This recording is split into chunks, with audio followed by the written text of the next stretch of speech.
শিশুর তোতলামি অনেক সময় স্বাভাবিক, তবে দীর্ঘস্থায়ী হলে সচেতন হওয়া জরুরি। শিশুর তোতলামি কমাতে কিছু কার্যকরী টিপস। ধৈর্য ধরুন।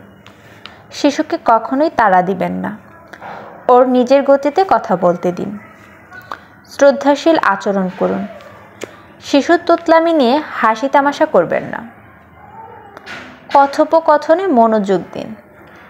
শিশুর সাথে চোখে চোখ রেখে কথা বলুন এবং শিশুর কথা মনোযোগ দিয়ে শুনুন। শব্দে না থামিয়ে সমর্থন দিন। ভুল উচ্চারণ হলেও ওকে উৎসাহিত করবেন। গান ও কবিতা শেখান। গান ও কবিতার ছন্দ শিশুর কথার স্বাভাবিক প্রবাহে সহায়তা করে। বেশি বেশি কথা বলার সুযোগ দিন। পর্যাপ্ত বিশ্রাম নিশ্চিত করুন। শিশুর মানসিক চাপ কমাতে বিশ্রামের ভূমিকা গুরুত্বপূর্ণ।